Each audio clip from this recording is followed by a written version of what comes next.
Hello friends, मैं Vipin Namdev associate से फिर से आपके पास अपनी कुछ बातें साझा करने के लिए आया हूँ। आज मेरा सब्जेक्ट है, आज मेरा टॉपिक है रेपो रेट और पीएलआर। मैं आपको थोड़ा सा अपनी कुछ चीजें बताना चाह रहा हूँ। वो ये है कि रेपो रेट और पीएलआर ये दो वर्ड कब, कहां और कैसे सुनाई देता है। रेपो रेट्स आरबीआई डिक्लेयर करती है और इसको इम्प्लीमेंट करती है बैंक्स।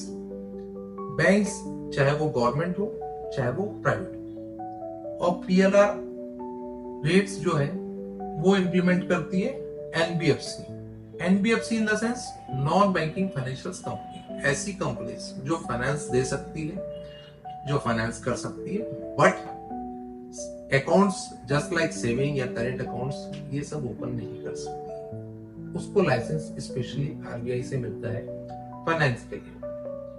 तो रेपो रेट कम या ज्यादा होने से क्या फायदा है?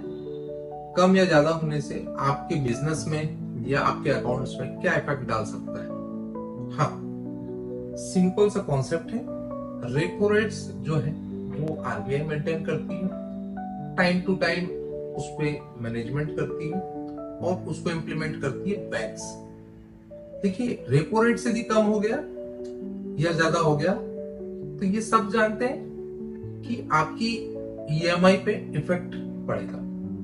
लेकिन एक चीज और है जो समझने वाली बात है। यदि रेपो रेट्स कम होता है, चाहे वो कम हो चाहे ज्यादा, ईएमआई तो आपको इफेक्ट पड़ेगा, लेकिन आपके डिपॉजिट्स, आपके सेविंग अकाउंट, आपके अदर्स जितने भी रिकरिंग डिपॉजिट्स है या एफडीज है या कुछ भी ऐसा डिपॉजिट है जो बैंक्स में आप कर रहे हैं, उस पे भी डायरेक्ट इफेक्ट पड़ेगा।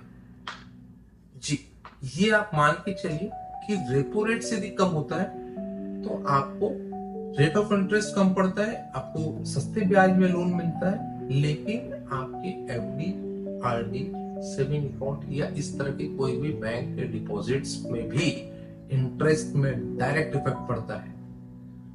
मैं आपको यही चीज बताना चाह रहा हूं कि रेपो रेट्स जब बैंक इंप्लीमेंट करता है तो क्या रेपो रेट्स हमारे लिए बेनिफिट किस ढंग से होता है? हमेशा हम देखते हैं कि जब मार्केट में कैश फ्लो को बढ़ाया जाता है तो आरबीआई या बैंक्स रेपो रेट्स को कम करती है या अपने रेट ऑफ इंटरेस्ट में ऑफर्स भी चलाती है। जी हाँ, मैं आपको यही बताना चाह रहा हूं कि रेपो रेट्स हमेशा के लिए बेनिफिट होता है हर क्लाइंट्स के लिए। उसी तरीके से हमें हमेशा कंफ्यूजन रहता है कि रेपो रेट्स कम हो गया तो हमारी एनबीएफसीज भी रेट कम करती है। हाँ, ये बात तो सही है कि रेपो रेट्स कम होने से एनबीएफसीज भी रेट कम करती है, लेकिन एनबीएफसी का जो मीटिंग्स होती है, बोर्ड ऑफ डायरेक्टर्स टीम्स होती है या मैनेजमेंट टीम्स होती है, वो थोड़ा सा समय लेके आपके रेट्स को चेंज करती है। Because repo rates direct effect होता है बैंक को, बट एनबीएफसी के लिए थोड़ा सा टाइम ड्यूरेशन लगता है वो इफेक्ट होने में। एनबीएफसी जो रेट्स में आपको लोन देती है वो PLR means prime lending rates, जो एनबीएफसी का काउंटिंग या मिड पॉइंट होता है।